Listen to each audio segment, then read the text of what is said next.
ఈ దేశంలో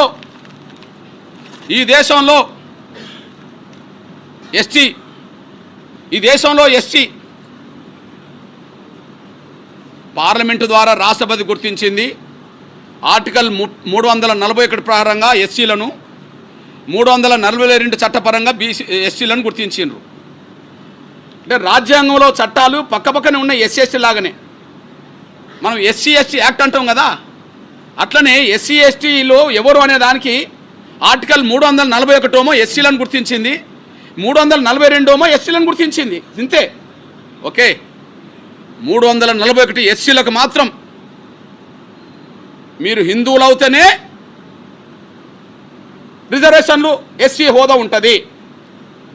కానీ అదే 342లో ఉన్న పక్కనే ఉన్న 342 పక్కనే ఉండబడే ఎస్సీలు, నువ్వు హిందువు అయినా, నువ్వు ముస్లిం అయినా, నువ్వు క్రైస్తవ అయినా నీకు రిజర్వేషన్లు ఉంటాయి.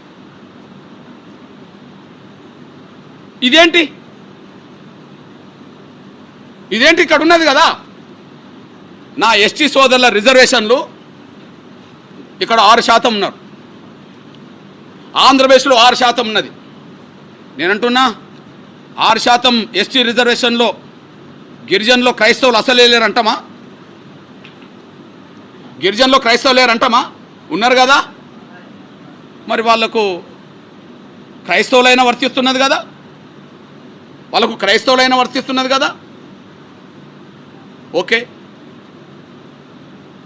ఈ దేశంలో ఈశాన్య రాష్ట్రాల్లో లక్షద్వీప్ అనే చోట కొన్ని రాష్ట్రాల్లో 100% ఎస్టీలకు రిజర్వేషన్ ఉన్నది, ఆడ క్రైస్తవులే.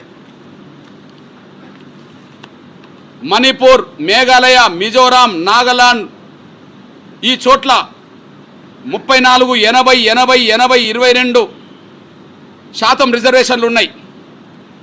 గుజరాత్లో ఎస్టీలకు 14% రిజర్వేషన్లు ఉన్నాయి. ఛత్తీస్గఢ్లో 32% రిజర్వేషన్లు ఉన్నాయి. అరుణాచల్ ప్రదేశ్లో 80% రిజర్వేషన్లు ఉన్నాయి. ఇందులో ఎస్టీలు మెజార్టీ ఈశాన్య రాష్ట్రాల్లో క్రైస్తవులే, మెజార్టీ ఈశాన్య రాష్ట్రాల్లో క్రైస్తవులే. వాళ్ళ ఎస్టీ హోదా రద్దు కాలే, వాళ్ళకు 1950 ఆర్డర్ వర్తించదు.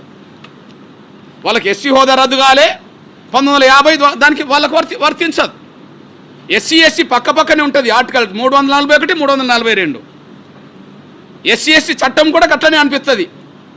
కానీ ఎస్సీలకు మాత్రమే 341 వర్తించదు అన్నట్టుగా, హిందువులైతేనే వర్తిస్తుంది అన్నట్టుగా ఆర్డర్ రావడం, ఎస్సీలకు ఆర్డర్ రాకపోవడం.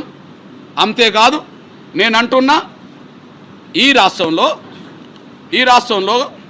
తెలుగు నేల మీద ఒక భయంకరమైన పరిస్థితి ఉన్నది.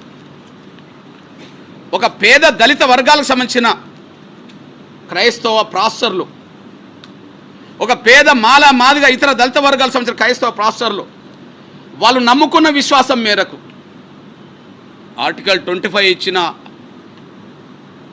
హక్కు మేరకు, వాళ్ళు నమ్ముకున్న విశ్వాసాల మేరకు వాళ్ళ సొంత గ్రామం నుంచి పక్క గ్రామానికో లేదా పక్క ఇంకొక చోటుకో వెళ్ళడం కోసం వాళ్ళకు 2 వీలర్స్ లేవు, వాళ్ళకు కార్లు లేవు, వాళ్ళకి ఏమి లేవు.